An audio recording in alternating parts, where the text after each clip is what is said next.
आज से लगभग 5000 साल पहले की दुनिया में आप सबका स्वागत है। पता है, इसी धरती पर एक ऐसी सभ्यता बसती थी, हमारी सभ्यता, जो न सिर्फ शानदार शहर बनाती थी, बल्कि एक ऐसी जिंदगी जीती थी जिसके निशान आज भी आपको हैरान कर देते हैं। तो चलिए मेरे साथ उस दौर में चलते हैं, जहां से इतिहास की सबसे पुरानी और रहस्यमय कहानियों में से एक शुरू होती है। हेलो दोस्तों, हम हैं हड़प्पा निवासी। हाँ, मैं ही आपको अपनी दुनिया की सैर कराने वाला हूँ। मेरा घर है मोहनजोदड़ो और ये हमारी कहानी है।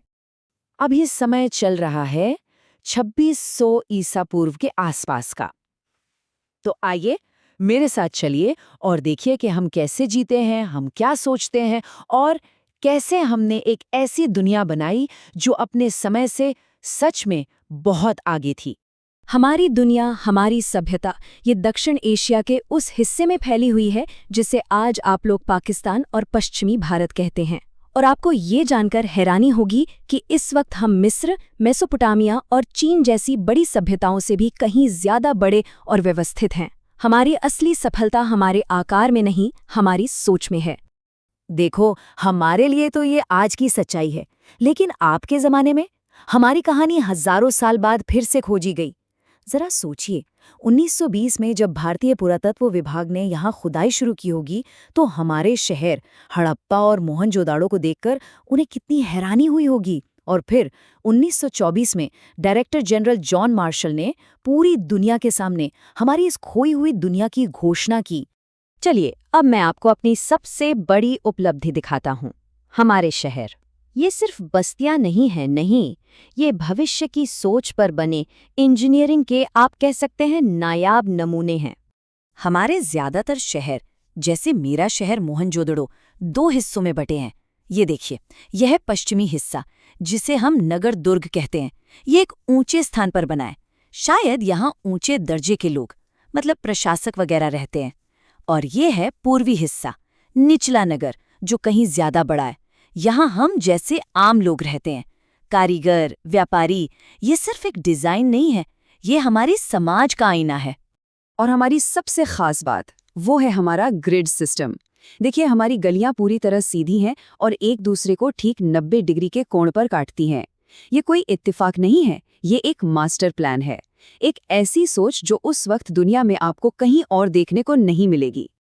अब हमारे घर देखिए, हम इन्हें मजबूत पक्की ईंटों से बनाते हैं, जिन्हें आग में तपाया गया है। यही हमारी असली ताकत है। पता है, इसी जमाने में मिस्र के लोग कच्ची, धूप में सुखाई ईंटों का इस्तेमाल कर रहे थे। वो तो समय के साथ मिट्टी में मिल जाती हैं, पर हमारी ईंटें, ये हजारों साल टिकने वाली तकनीक है। शायद इसीलिए हमारे शहर आज भी आपके लिए एक पहेली बनकर जिंदा हैं। हमारे शहरों में सिर्फ घर और सड़कें ही नहीं हैं, यहाँ एक शानदार जीवन शैली है। हमारी नालियों की व्यवस्था देखिए कितनी बेहतरीन है। हर छोटे बड़े घर में अपना नहाने का स्थान और आंगन होता है। धौलावीरा और लोथल जैसे शहर तो मजबूत दीवारों से घिरे हैं। और ये है हमारा महान स्नानागार, पक्की ईंटों और जलरोधी गारे से बना। ये हमारी सामूहिक जिंदगी का प्रतीक है। अच्छा, शहर की बनावट तो आपने देख ली, पर कोई भी शहर तो उसमें रहने वाले लोगों से ही बनता है ना? तो चलिए अब हमारे बाजारों और घरों में झांकते हैं और देखते हैं कि हम हड़प्पा वाले असल में हैं कौन। हमारे बाजारों में आपको सिर्फ सामान नहीं, हुनर दिखेगा। हम कांसे की चीजें ढालना जानते हैं। हमारे कुम्हारों के बनाए चमकदार बर्तन देखिए, कैसे ज्यामितीय डिजाइन है इन पर। ये हमारी खास पहचान है। हम नाव, मनके और मोहरे भी बनाते हैं। और हमारे जौहरी, वो सोना, चांदी और कीमती पत्थरों से ऐसे ऐसे आभूषण बनाते हैं जो दूर दूर तक मशहूर हैं। सच कहूं तो यहाँ हर हाथ में कला बसती है। और ये देखिए, हमारी एक और खास चीज, हमारी मोहरें। ये स्टीरोटाइट पत्थर से बनी है। इन पर जानवरों की कितनी सुंदर नक्काशी है, जैसे गेंडा, बैल और हाँ, पशुपति की आकृति भी। ये सिर्फ चित्र नहीं है, ये हमारी पहचान है, हमारा हस्ताक्षर है। व्यापार में यही हमारी गारंटी होती है। एक और बात, हमारे बाजारों में आपको सिक्के नहीं मिलेंगे। हम इस्तेमाल करते हैं वस्तु विनिमय प्रणाली, मतलब चीज के बदले चीज। जैसे हमारे बाजार में हम बर्तनों को अनाज से बदलते हैं। यहाँ सब कुछ आपसी भरोसे और जरूरत पर चलता है, कोई मुद्रा नहीं। और हाँ, हम बहुत बड़े व्यापारी हैं। हमारा व्यापार सिर्फ अपने शहरों तक ही सीमित नहीं है।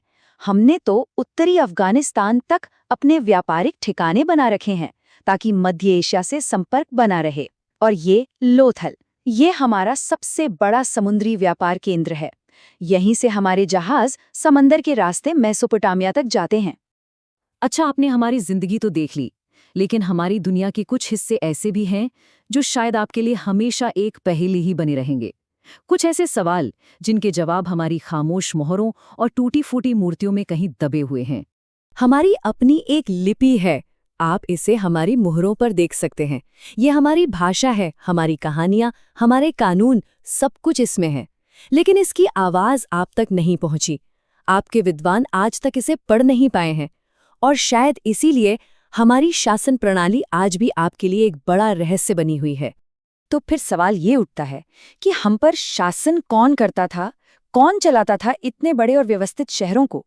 हमारे यहाँ मिस्र की तरह कोई पिरामिड या राजाओं के बड़े बड़े महल नहीं मिले, नहीं कोई भव्य मंदिर है। इसलिए ये मानना कि पुजारी राज करते थे थोड़ा मुश्किल है। आपके विद्वानों के पास कुछ अलग अलग विचार हैं इस पर। कुछ को लगता है कि हम पर एक शक्तिशाली व्यापारी वर्ग का नियंत्रण था। कुछ का मानना है कि कोई एक शासक था ही नहीं, सभी नागरिकों का दर्जा बराबर था। और कुछ ये भी कहते हैं कि हर बड़े शहर का अपना अलग शासक वर्ग था। सच क्या है, ये तो हमारी लिपि के साथ ही दफन हो गया। हम प्रकृति से बहुत जुड़े हुए लोग हैं। मिट्टी की मूर्तियों से पता चलता है कि हम धरती को उर्वरता की देवी मानकर पूजते हैं, और पुरुष देवता के रूप में हमारी मुहरों पर एक 3 सींगों वाला चित्र मिलता है जो योगी की मुद्रा में बैठे हैं और जानवरों से घिरे हैं। इसे बाद में पशुपति महादेव का रूप माना गया। हम पेड़ों की और जानवरों की भी पूजा करते हैं, खासकर 1 सींग वाले गैंडे और कुबड़ वाले सांड की। हाँ, और हमें बहुत से ताबीज भी मिले हैं जो शायद बुरी आत्माओं से बचने के लिए होते थे। हर कहानी का एक अंत होता है, हमारी कहानी का भी हुआ। लेकिन सबसे बड़ा सवाल यही है कि हमारी इतनी विशाल और उन्नत सभ्यता जो हजारों साल तक फली फूली, आखिरकार गायब कैसे हो गई? लगभग 1800 ईसा पूर्व के आसपास हमारी दुनिया बदलने लगी थी। तो आखिर हमारी दुनिया का अंत हुआ कैसे? क्या हुआ था हमारे साथ? क्या किसी ने हम पर हमला किया या कोई भयानक प्राकृतिक आपदा आई? सच तो ये है कि हमारी कहानी का अंत अचानक नहीं हुआ। ये एक धीमी प्रक्रिया थी जिसके कई कारण हो सकते हैं। कुछ विद्वान मानते हैं कि इंडो यूरोपीय जनजातियों, जिन्हें आप आर्य कहते हैं, उन्होंने हम पे हमला किया और हमें कमजोर कर दिया। दूसरे विशेषज्ञ प्राकृतिक आपदाओं को वजह मानते हैं, जैसे बार बार भूकंप आना। और एक बहुत बड़ा कारण था जलवायु परिवर्तन। मॉनसून का पैटर्न बदल गया, नदियों ने अपना रास्ता बदल लिया, जिससे बाढ़ आने लगी और हमारी खेती और खाद्य उत्पादन पर बहुत बुरा असर पड़ा। मतलब हमारी सभ्यता का पतन अचानक नहीं हुआ, ये एक धीमी प्रक्रिया थी, एक क्रमिक कमजोरी जिसने आखिरकार हमारे अस्तित्व को ही मिटा दिया। इन तमाम कारणों की वजह से हमारी सभ्यता धीरे धीरे कमजोर पड़ी और आखिरकार इतिहास की धुंध में कहीं खो गई। तो मेरी कहानी तो यहीं खत्म होती है, लेकिन हमारे शहर और उनके रहस्य आज भी मौजूद हैं। वो सिर्फ मिट्टी और ईंटों के ढेर नहीं हैं, वो एक सवाल है कि वो और कौन से रहस्य अपने अंदर छिपाए हुए हैं। आपको हमारी सभ्यता कैसी लगी, हमें ज़रूर बताइएगा।